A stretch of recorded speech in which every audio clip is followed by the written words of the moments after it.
Yeah, I know that I promised that there will be no fourfolds, but it was not a promise, it was a guess. But now, with the power of whiskey, I actually remembered one fourfold. I have to mention this because this is very much related to the practices where we two go together.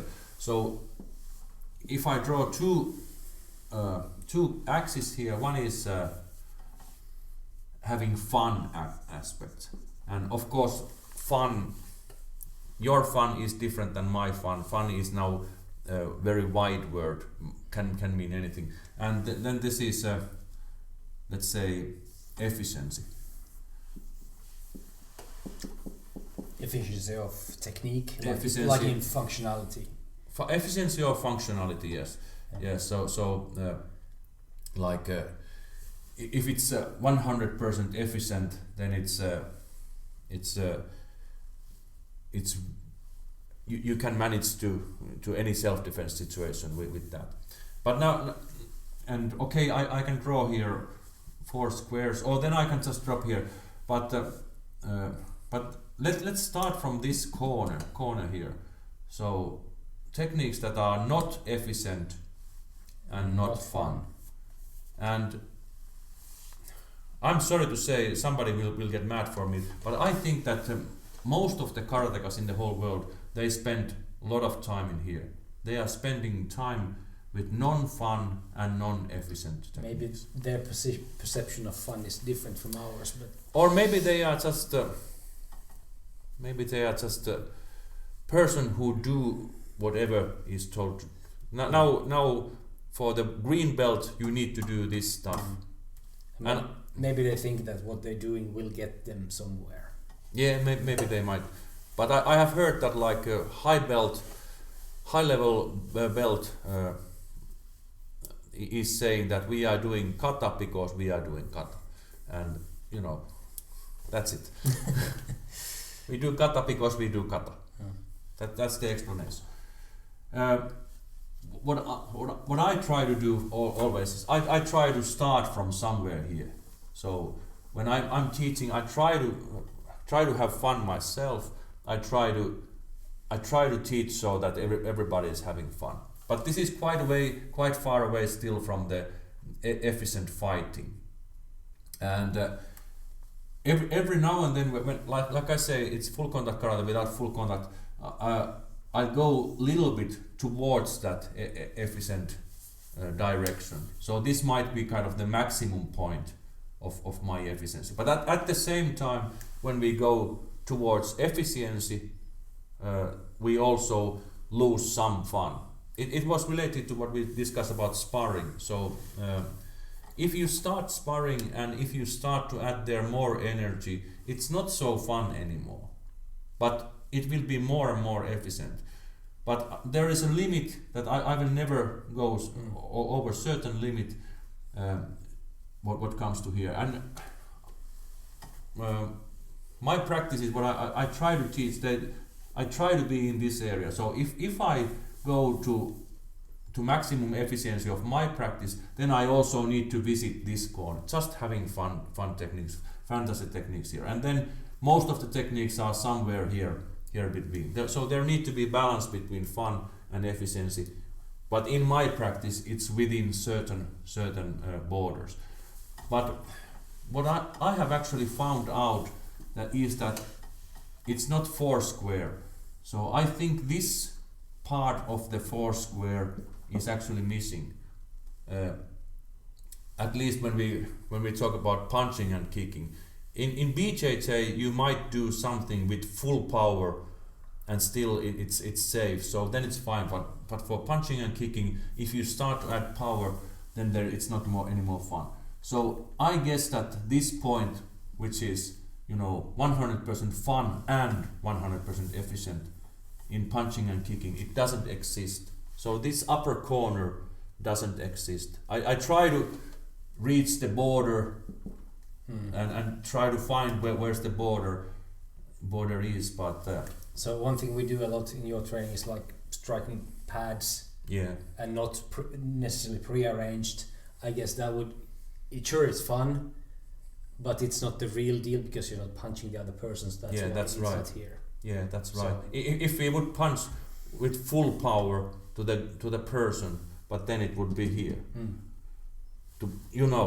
I'm attacking with full power and you block or not.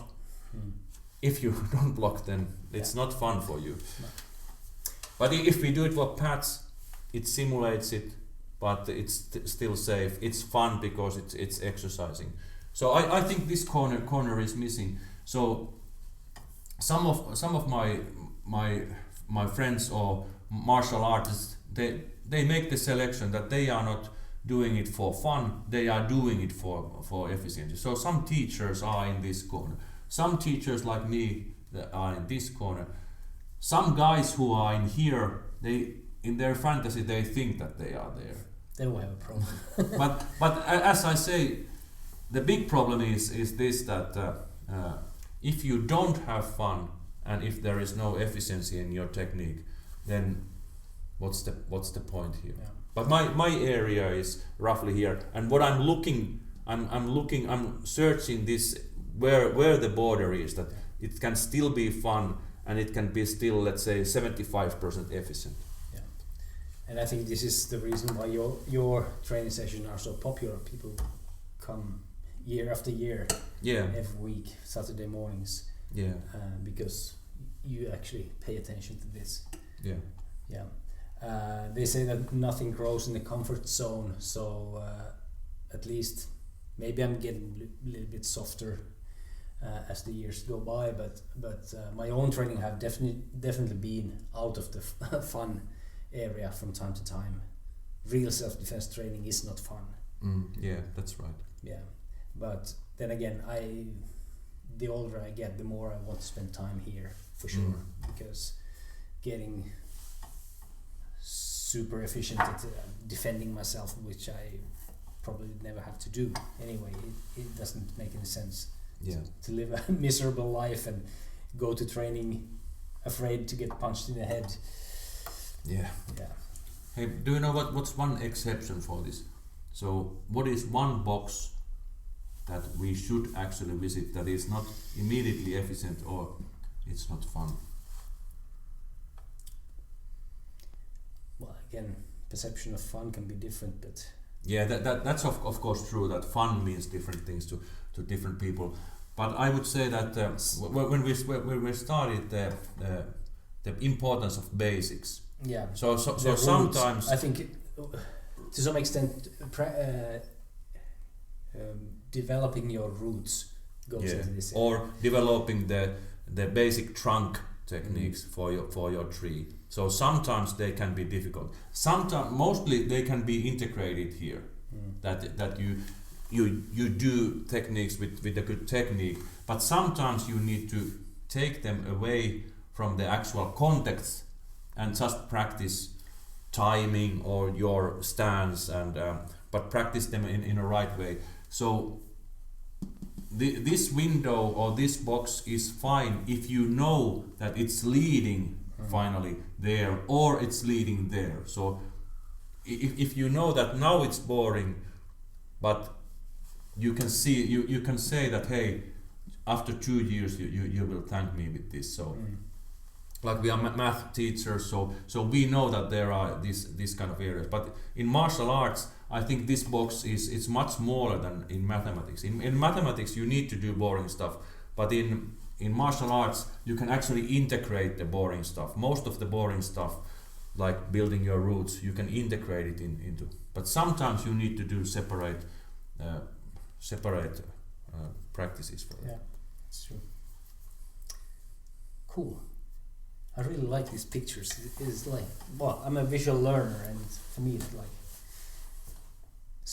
so clear, even if maybe if you walk in and see it, it's like, what? What's this? And nowadays when we practice on Thursdays on this Honbush Black Belt Club, there are a couple of guys who are quite much on this area. They like to have fun, and then there are certain persons who are more on this area, and then we just need to find a combination that fulfills the kind of both needs and requirements. It's okay that we have different needs different kind of backgrounds and different kind of motivation. So we just need to find area where you get enough for your own motivation also. Yeah.